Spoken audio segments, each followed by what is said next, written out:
So I think it's very important that we don't ever have a mayor this rich or this short, because these two, the richness comes from the shortness. This is what I believe. I believe every single person suffers for what happens to boys on playgrounds. And so that I really believe that, a short boy, gets bullied by taller boys or ignored by them or doesn't have the same status as they do. And then, they grow up, they get very rich to kind of get back at these tall boys, and then everyone suffers for this. Which is one, I like de Blasio for many reasons, but his height is important. He made a tender offer for the city, in effect. He bought it fair and square.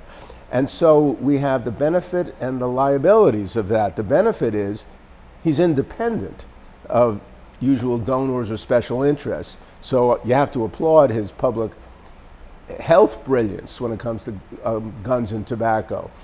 But he's independent of both donors and voters. So no town hall meetings, no listening tours. And when he is bothered by democracy in terms of term limits, he just steamrolls it to get his way. I think what Mayor Bloomberg has done is to demonstrate that a data-driven, analytical approach to running a city can really work.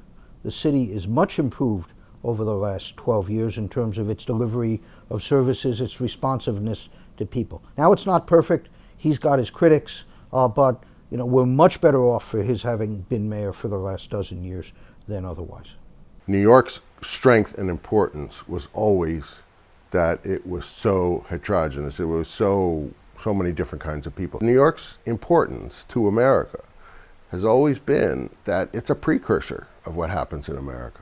And the sort of uniforming of the homogenization of income levels to the upper class is an indication of what's starting to happen in the rest of the country, and you don't have to look very far to find it anywhere. We obviously both love the city, and for me specifically Harlem, and when I see him out there every day working, taking difficult decisions for the city, it really inspires me to, I look at this community as a sort of a mini New York, and if we can keep it local and keep hiring here, it will be a good role model for other urban areas in the city.